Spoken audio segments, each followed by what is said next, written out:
Hey folks, welcome back to my channel. My name is Carl, and today I'm going to be brutally honest about something that most people don't talk about enough. That is finding a job in Canada as a newcomer. Now, if you have ever applied for hundreds of jobs and gotten zero responses, or if you feel like Canadian employers don't recognize your experiences, trust me, you are not alone. So I'm going to break down why getting a job in Canada is so hard for immigrants, but more importantly, I'll give you real solutions so you can finally start getting interview calls and land that job. But before we dive in, don't forget to like this video, subscribe, and hit the bell icon so you don't miss my updates on life in Canada.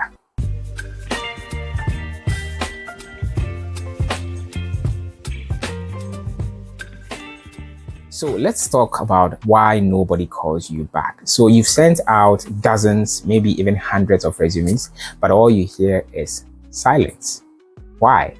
So let's first talk about the Canadian experience bias. So the Canadian experience bias, that's when, many employers want you to have Canadian experience, even if you've been doing the same thing for many years in another country, all right? But here's the thing, Canadian employers often look for cultural fit.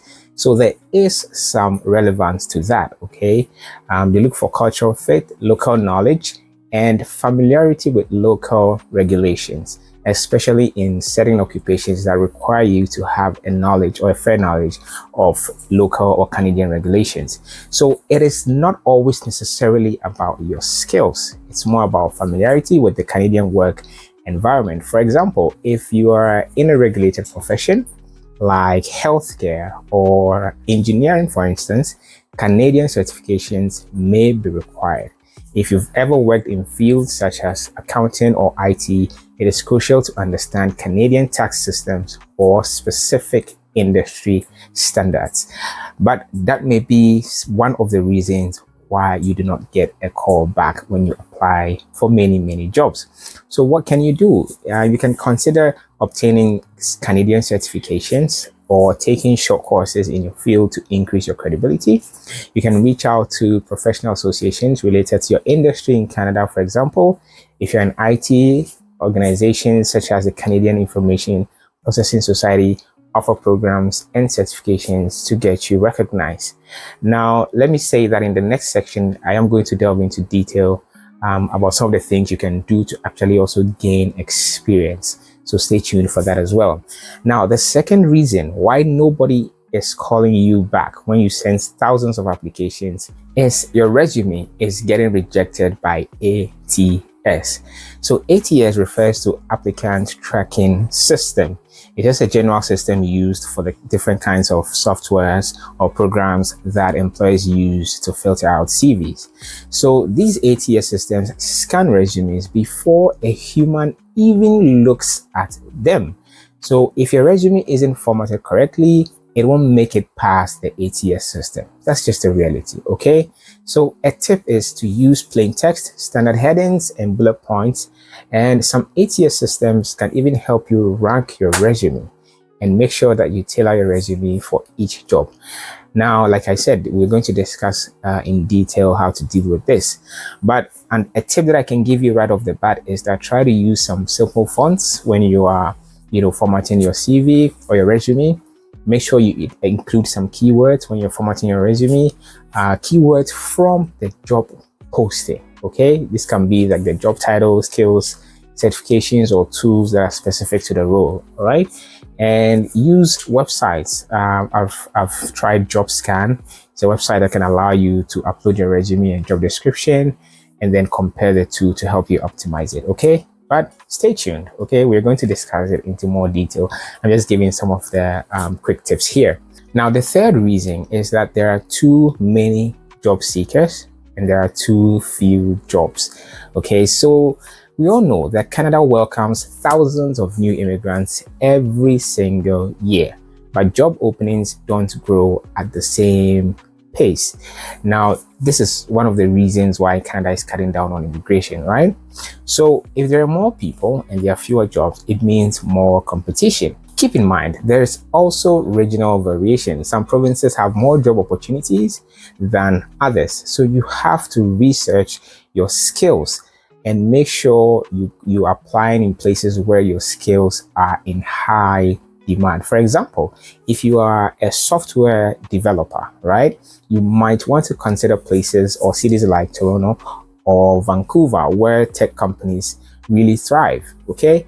And if you are a nurse, Ontario and BC also have huge demand for healthcare workers. So even rural areas may need skilled workers, but you have to dig deeper to find those job openings. Now, on researching regional job markets, you can use many platforms to do that, to explore the job market in different provinces. You can also consider moving to some areas with fewer immigrants but more demand for your skills. Some people have moved further north in Canada, all the way up north to some territories where it sometimes gets really cold, so there are not many people or not many immigrants there, and there's higher demand for skills, for skilled workers. So smaller cities might have less competition, and employers could be more open to hiring newcomers. Okay, like I said, stay tuned. We're going to delve into that more. Now, the last reason that I'm going to talk about as to why nobody is calling you back after you sent thousands or hundreds of applications is the hidden job market. Now, this is very, very important, and I want you to pay close attention. Now, research has shown that about 80% of jobs in Canada are never posted online. 80%. That is huge. So if you're only applying online through the regular job boards, then you are missing out on most opportunities. This is where networking really pays off. So try to network. If you're a newcomer in Canada, try to do some networking. Try to build meaningful relationships with people in your industry. Okay, so do not be shy. Try to network, reach out to people working at companies you are interested in, and try to set up some informational interviews just to gather information about the field. That really helps. Okay, and I would also say that don't just ask for jobs. You can also ask for advice. Okay, so when you're new in Canada, try to get advice from people in the field. People love to share their experiences and help others. That's what I've seen in Canada. Most people would willingly share their experiences to encourage you. So, get talking to people, and you never know where that can lead. Sometimes just understanding someone's path and what they actually did can provide guidance that you need to land your first job or even your first interview. Now that we know the problems, let's talk about how to beat the system and actually get a job. So make sure that the first thing you do is fix your resume for ATS. Okay, as I mentioned earlier, keep it clean and simple. Okay, try to keep your resume clean and simple. No fancy designs, no photos, and no fancy colors. Okay, those really do not account for anything. They don't really add anything to your resume. Okay, I made a video where I spoke about why I think people should stop using Canva CV or Canva resume templates, because people download these templates and just edit them, put in their information, and then start sending them out. But what happens is that those templates are heavy with graphics and fancy fonts that ATS systems struggle to even read. So you have a very nice resume, very good experience. I mean, you are fit for the role, but you are not getting called because your resume is too fancy and it's not even getting past the ATS system. Okay, so please keep that in mind. Now, another thing is, when you're designing your resume, make sure you use the reverse chronological format. What that means is that with regards to your experiences, you put your most recent job first. Okay, and also make sure that you include keywords from the job description so the system picks you up. Okay, make sure you have some keywords in there. And like I mentioned, try to use some tools like JobScan, or there are other free tools that can help you to optimize your resume specifically for ATS systems. Now, some additional insights are that if you are in a technical field, make sure to list the specific software, tools, and programming languages you are familiar with, because Canadian employers want to know you're comfortable with their tech stack. All right. For non-technical fields, I would recommend that you highlight your transferable skills. If you've worked in a similar role internationally, mention how your skills are applicable in the Canadian context. They really want to see that. Okay. And I would also say under this point that do your research. All right. Look at job descriptions of similar positions and try to match your skills to what's being asked for. Now, to get past the roadblock of Canadian experience, here's what you can do. You can actually get Canadian experience without a job. How? Now, there are volunteer sites like Volunteer Canada that can help you find opportunities. Now, mind you, volunteer experience is still experience. Be prepared to sacrifice some time to gain that experience that will help you eventually to land your job in Canada. So take contract or temporary jobs, as these may often even lead to permanent roles. That's the truth. Okay. Now, not always, but sometimes these could lead to permanent roles. And even if they don't, you have the experience that nobody can take from you, so that on your resume, when the Canadian employer is now asking for Canadian experience, you have it and you can prove it. Another thing that you can do is to join industry associations that often offer networking events and certifications. Another tip that I can give here is that consider internship opportunities or co-op programs, especially if you're in fields like tech or healthcare, as these can fast track your experience in Canada. Okay, now let me talk about why volunteering really works. Okay, volunteering gives you the chance to build connections, enhance your resume, and learn nuances of working in the Canadian environment all in one. So do not rule out volunteer experiences. I know most immigrants, once they're in Canada, they're here to make a living, right? So volunteer opportunities look like a waste of time. Trust me, they are not. Especially when you are searching for a job, the experience can be really beneficial on your resume. It is also a great way to prove your work ethic and commitment to potential employers. Volunteering speaks good about you. It tells about your attitude. It proves your work ethic, right? And that's helpful on your resume as well. Now, thirdly, make sure you use the hidden job market. Now, what I mean here is that networking is everything. Okay, 70 to 80% of jobs come from connections, not applications. That is the truth.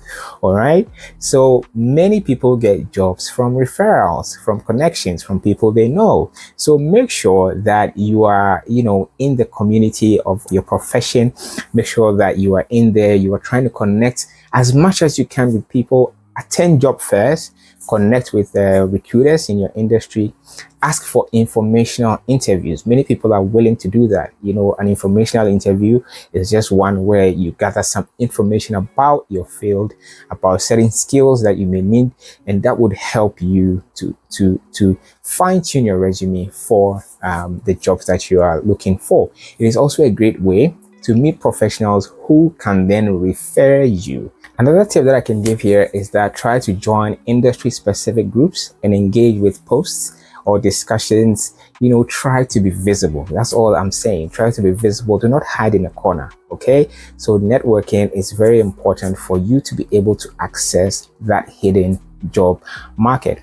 You can also ask for recommendations from people you've worked with, whether it's during your job search or volunteer work. These testimonials can help boost your credibility. Okay, so that is something that I can say about the hidden job market. Now, lastly, but definitely not least, one of the things that you should absolutely do is to apply for jobs the right way. Now, what do I mean? Do not send generic resumes. Okay, Employers do not like that. So try as much as possible to customize each application to match the job description. And also try to follow up. Okay, if you apply and hear nothing, email the hiring manager or try to connect with them through other means. People have been able to connect with hiring managers through LinkedIn to try to follow up on their applications. Another thing that you can do when applying for jobs is to use recruitment agencies. Some of these agencies are very good and work very efficiently. Okay, they are able to match you with job openings that match your skills. So do not just use one way of applying. You're just pushing applications online, hundreds of applications every day. And you may also be making the mistake of just pushing generic resumes to many different applications. Okay, so don't do that. Try to vary the methods that you use and try to customize your resume for specific job applications. Now, another tip that I can give here is that some recruiters actually specialize in helping newcomers find jobs. So do your research and reach out to those agencies that focus on immigrant employment. Okay, one that I can mention is Costi, and I'm going to be putting the link in the description below, so you can reach out to them as well if you're in Canada and you want to use their services. Some of these agencies are actually funded by the government, and most of them provide these services for free at no cost to you. You know, back in Africa, it works the other way around. Agents or agencies will charge you to try to find you a job, but here's the other way around. The agencies charge you nothing. Okay, so make sure that you are taking advantage of the opportunities that can be used to apply for jobs. Another tip that I can give you here is that make sure you track your job application. So there are many tools that you can use. Basic spreadsheets can help you to track your applications so that you can follow up on your applications, and make sure you keep notes for each role, each hiring manager, and any specific feedback. Trust me, there are times when the employers would call you and you've forgotten what application you sent to them, right? You don't want that happening to you. So make sure you're keeping track of everything. Now, this last question is an important one. Should you take survival jobs? Now, let's be real. Many newcomers end up doing survival jobs like warehouse work, security, or driving Uber, Lyft just to pay the bills.